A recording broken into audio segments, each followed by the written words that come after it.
আকাশ ছোঁয়ার স্বপ্ন মানুষের চিরন্তন, কিন্তু সেই স্বপ্ন যখন আক্ষরিক অর্থেই মেঘ ভেদ করে 1 কিলোমিটার উচ্চতায় গিয়ে ঠেকে, তখন তাকে আর কেবল ভবন বলা যায় না, তা হয়ে ওঠে মানব সভ্যতার বিস্ময়। তেমনই এক বিস্ময় তৈরি হতে চলেছে, যা আবারও তাক লাগিয়ে দেবে গোটা পৃথিবীকে। ধারণা করা হচ্ছে বুর্জ খলিফা থেকে পৃথিবীর উচ্চতম ভবনের খেতাবটিও নাকি কেড়ে নিতে পারে এই নতুন স্থাপত্য।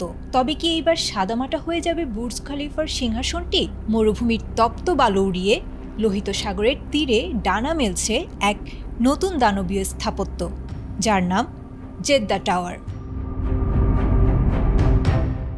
সৌদি আরবের জেদ্দা ইকোনমিক সিটিতে নির্মাণাধীন এই টাওয়ারটি কেবল একটি ভবন নয়, বরং সৌদি ভিশন 2030-এর এক উচ্চাভিলাষী মুকুট। গল্পটি বর্তমানে অবিশ্বাস্য গতিতে এগিয়ে যাচ্ছে। প্রতি 3 থেকে 4 দিনে যোগ হচ্ছে একটি করে নতুন তলা। ইতোমধ্যে ভবনটি 80 তলার মাইল ফলক স্পর্শ করেছে।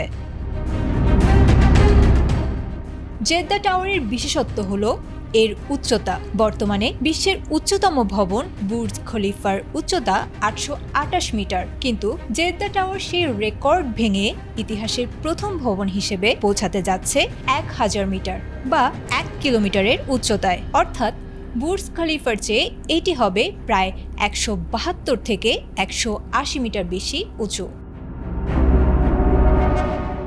প্রযুক্তিগতভাবেও জেদ্দা টাওয়ার হতে চলেছে অনন্য।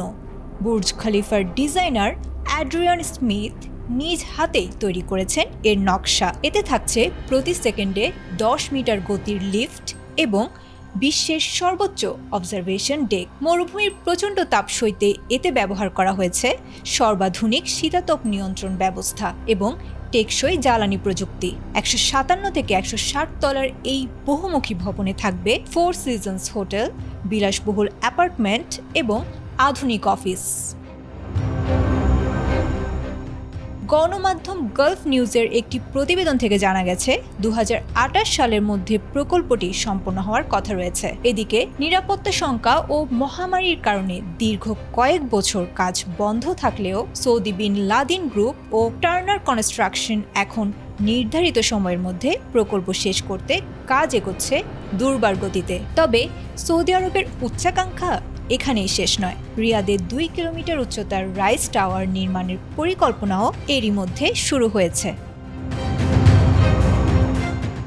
আপাতত বিশ্ব তাকিয়ে আছে 2028 সালের দিকে, যখন জেদ্দা টাওয়ারের চূড়া মেঘের পর্দা চিরে জানান দেবে উচ্চতার নতুন সম্রাট এখন সৌদি আরব। আয়েশা আক্তার, এটিএন বাংলা।